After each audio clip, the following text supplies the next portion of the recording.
Everyone. From today onward, we are starting the Mega Revision program where we will discuss 5 to 6 year papers and we will cover all the previous year paper along with their solutions. Right? And every day we will discuss one paper and we will also provide you with its solutions. And this class will continue for 4 days and all students should participate and every day we will discuss one complete paper along with their solutions. Right now हम लोग पहला paper discuss करने जा रहे हैं बच्चे। आपका mega revision का जो सेट 1 है, आपको ध्यान रखना है कि आपके कंप्लीट सेट में 4 सेक्शन होंगी। सेक्शन ए में 5 क्वेश्चन होंगे, each question having 1 marks, right. And section B में आपके 5 क्वेश्चन होंगे and each question having 2 marks. And section C having 5 questions along with each question having 3 marks, and section D only one question along with their internal choice having a 5 marks, right। ये 35 marks बन गए। Same pattern में हम लोग zoology भी देखेंगे और marks bifurcation similar रहेगी बॉटनी और जोलॉजी, राइट। अब हम लोग फर्स्ट क्वेश्चन देखने जा रहे हैं बच्चे। आप स्क्रीन पे देख सकते हैं बेटा, फर्स्ट क्वेश्चन क्या कहता है, which triplet codon does not code for any amino acid. ठीक है, आपने इनमें से देखना है कि कौन सा ऐसा ट्रिपलेट कोडॉन है जो किसी भी अमीनो एसिड को कोड नहीं करता है। तो आपको पता होना चाहिए बेटा, हमने क्लास में बहुत अच्छे से पढ़ा था कि हमारे पास कुछ स्टॉप कोडॉन होते हैं जिनका नंबर कितना होता है, 3 स्टॉप कोडॉन होते हैं बच्चे, जिसको हम बोलते हैं UAA, UAG, UGA। ठीक है, तो हम लोग इजीली आइडेंटिफाई कर पा रहे हैं कि ये जो है हमारा ये स्टॉप कोडॉन है जो किसी भी अमीनो एसिड को कोड नहीं करता है। ठीक है बच्चे, तो यहाँ पे इसका आंसर है because it is stop codon which signals the termination of protein synthesis. ठीक है, दूसरी बात यहाँ पे आप याद रखेंगे कि ये जो MCQs हैं ट्रिपल यू, UAA और WG जो है, तो इसका मतलब ये क्या हो सकते हैं, ये किसी पार्टिकुलर अमीनो एसिड को कोड करते होंगे। हाँ, यस, बिल्कुल करते हैं। अब आप बोल सकते हो कि ये जो ट्रिपल यू है is a codon that code for amino acid which is फिनाइलिन, phenylalanine. ठीक है, किसको कोड करेगा, फिनाइलएलानिन को कोड करेगा। फिर आपके पास UAA जो है ये भी अमीनो एसिड को कोड करता है विच इज़ ल्यूसिन, LEU भी बोलते हैं या LV सिंबल है उसका। और फिर आपके पास क्या आता है, UUG जो है that code for the amino acid which is also leucine. ठीक है, तो ये भी ल्यूसिन को ही कोड करता है। ठीक है बच्चे, तो ये फर्स्ट क्वेश्चन हो गया आपका। Second question, supply of oxygen to the biogas plant will have, क्या आंसर दिया बच्चे ने, negative impact, right, because biogas production is an anaerobic process. ठीक है बेटा, तो आंसर को अगर हम एक्सप्लेन करें कि नेगेटिव इम्पैक्ट क्यों होता है ना, supply of oxygen to the biogas plant will have negative impact क्यों होता है, because biogas production is anaerobic process, है ना बच्चे। अब नेगेटिव इम्पैक्ट क्यों होता है, क्योंकि इनवाइबेशन ऑफ मिथेनोजेनेसिस, है ना, oxygen inhibit the growth of methanogenic microorganisms. ठीक है बच्चे, which are responsible for producing biogas, primary methane and carbon dioxide. Reduce biogas production हो जाएगी, है ना बच्चे, increase risk of explosions, right. तो ये हमारा सेकंड पार्ट ठीक हो गया। ठीक है, इसका second part negative part, negative impact is the right answer. फिर हमारे पास बताता है कि बेकर ईस्ट जो है, क्वेश्चन नंबर थर्ड जो है विच इज बेकर ईस्ट। तो बेकर ईस्ट का आंसर बता रहा है कि saccharomyces cerevisiae, saccharomyces cerevisiae it is a commonly used in baking brewing, है ना। तो basically saccharomyces cerevisiae is a type of yeast that is commonly used in baking to help dough rise. जैसे आटा आप देखते हो उसमें से CO2 रिलीज होती है। दूसरा सेकेरोमाइसिस रिवेसिस का जो की करेक्टरिस्टिक फीचर है which is fermentation, temperature tolerance, right, pH tolerance. ठीक है बच्चे, तो इसका राइट आंसर बी आ जाता है। बहुत सही है, अच्छा है। नेक्स्ट है हमारे पास, which group has more species than all the vertebrate species combined. देखो बच्चे, इसमें आप लोग बहुत अच्छे से बता सकते हैं कि जो लार्जेस्ट फाइलम है हमारा, क्या है, largest phylum of animal kingdom which is arthropoda. और आर्थ्रोपोडा में जो क्लास इंसेक्ट हैं तो उसमें सबसे ज़्यादा स्पीशीज पाई जाती हैं। ठीक है बेटा, फंजाई, इंसेक्ट, एल्गा। तो आप लोग ये क्वेश्चन जो पूछा गया है ये आपके ऑर्गेनिज्म एंड पॉपुलेशन में देख ले हुए, या तो बायोडाइवर्सिटी से ये क्वेश्चन आ गया है, बायोडाइवर्सिटी में है, वहाँ पे ग्राफ बना हुआ है अच्छे से इस क्वेश्चन का। नेक्स्ट बता रहा है कि population density is equal to, population density is total population divided by total area. Right, मतलब population density which represented by D, P divided by A, where population density usually expressed in unit like people per square kilometer or square miles. Right? P total population, A is the total area in square kilometer or square miles. ठीक है बेटा, ठीक है। तो आप लोग इसमें कैसे निकालोगे, इसमें क्या आपका आंसर बनेगा बच्चे, population density is equal to natality plus immigration. Natality क्या होता है, बर्थ रेट, प्लस इमिग्रेशन, कोई नए हैबिटाट में कोई इंडिविजुअल ऐड हो रहा है, माइनस कर देंगे डेथ रेट माइनस इमिग्रेशन, अगर हैबिटेट से कोई ऑर्गेनिज्म माइग्रेट हो रहा है। ठीक है, तो हमारा क्या निकल के आएगा, पॉपुलेशन डेंसिटी। बहुत सही, 5 के 5 क्वेश्चन सही हैं इस बच्चे के। ठीक है, 5 के 5 आंसर सही हैं, 5 मार्क्स हैं इसके। अब सेक्शन बी में आ जाते हैं बच्चे। सेक्शन बी में क्वेश्चन पूछा है, describe the development of male gametophyte. Describe the development of male gametophyte. तो अब आप देखेंगे बच्चे, इसमें माइक्रोस्पोरोजेनेसिस एक्सप्लेन करना है बेटा। एक तो माइक्रोस्पोरोजेनेसिस एक्सप्लेन करेंगे मेल गेमेटोफाइट में, दूसरा माइक्रो गेमेटोजेनेसिस एक्सप्लेन करेंगे बेटा अच्छे से। ठीक है, माइक्रो गेमेटोजेनेसिस और मैचुरेशन एक्सप्लेन करेंगे आप लोग। ठीक है, तो ये 3 स्टेप आप 2 नंबर के लिए रिक्वायर्ड हैं कि आपको करने ही करने हैं। ठीक है, नेक्स्ट आ जाता है व्हाट इज़ डबल फर्टिलाइजेशन। देखो बच्चे, डबल फर्टिलाइजेशन में मैं आपको सिंपल कॉन्सेप्ट बताता हूँ कि डबल फर्टिलाइजेशन में आपने, एक हमारे पास क्या होती है ट्रिपल फ्यूजन, और एक होती है हमारे पास सिनगेमी, और दोनों प्रोसेस को हम डबल फर्टिलाइजेशन बोलते हैं। देखना बच्चा, यहाँ पर डबल फर्टिलाइजेशन का स्टेटमेंट बहुत अच्छा दिया है बच्चे ने, ये कंप्लीट इसका आंसर सही है। ठीक है बेटा, आप रीड कर लें, ये कंप्लीट आंसर इसका सही है यहाँ पर। तो मैं आप लोगों को बता रहा हूँ बच्चे, डबल फर्टिलाइजेशन का मतलब होता है कि अगर fusion of one sperm with egg cell, resultant क्या होगा बच्चे हमारे पास, क्या रिजल्टेंट होगा, जाइगोट बनेगा, उसको हम लोग क्या बोलेंगे, सिनगेमी बोलेंगे। And fusion of second sperm with the two polar nuclei, resultant क्या होगा बच्चे, ट्रिप्लॉइड एंडोस्पर्म बनेगा। This provide the nutrient to developing embryo. तो इसी को हम लोग क्या बोलेंगे, डबल फर्टिलाइजेशन। मतलब पोलर न्यूक्लिय के साथ एक मेल गैमेट की fusion, that is single fertilisation in the form of syngamy.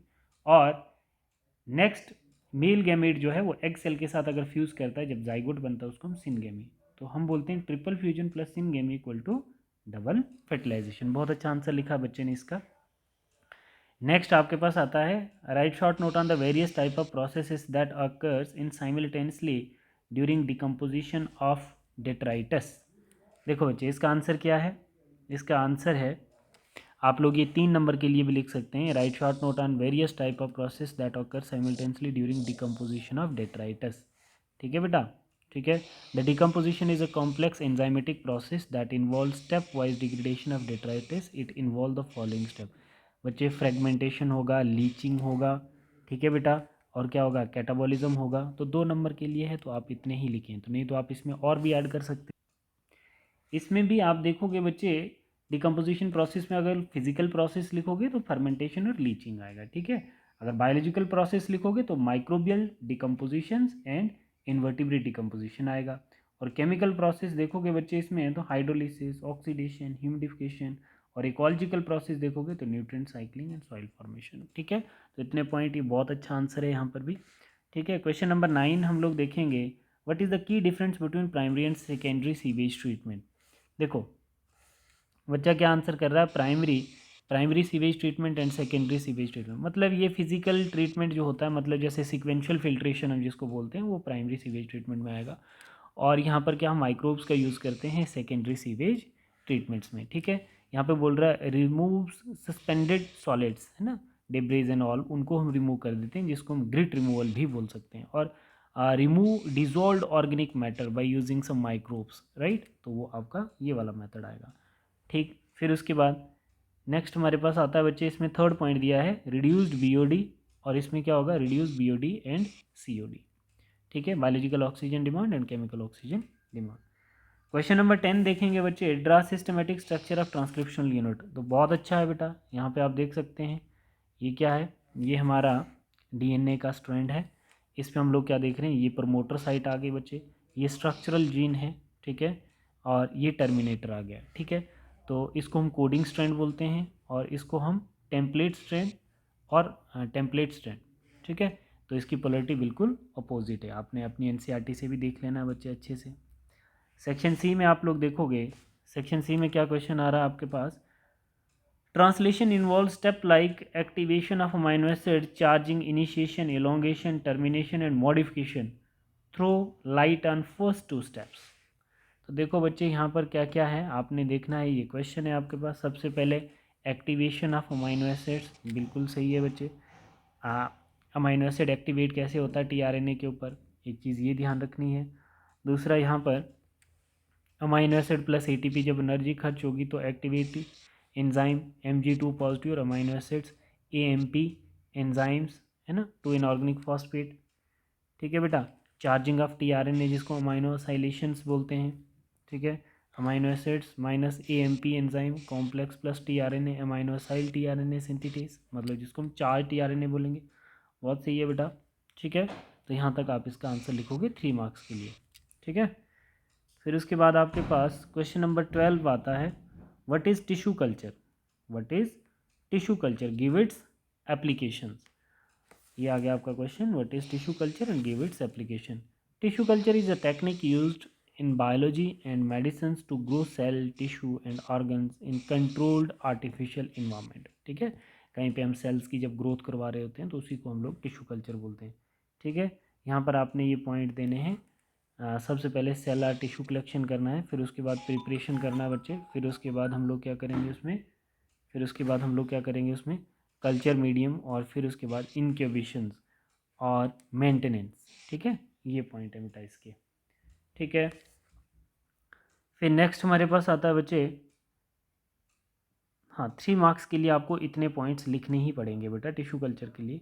ठीक है। Tissue culture has numerous application, क्या, बायोमेडिकल रिसर्च के लिए, कैंसर रिसर्च के लिए, वैक्सीन डेवलपमेंट के लिए, और क्या, रीजनरेटिव मेडिसिन, प्लांट ब्रीडिंग के लिए। ठीक है बेटा। तो ये पॉइंट्स आपने यहाँ पर ऐड करने। क्वेश्चन नंबर 13 है, flower have evolve the various strategy to prevent self pollination, write a note on दो स्ट्रेटजीज। ठीक है। तो यहाँ पे क्या क्या, यूनिसेक्सुअलिटी जिसको हम डिक्लाइनी कहते हैं, ये पॉइंट ज़रूर याद रखना।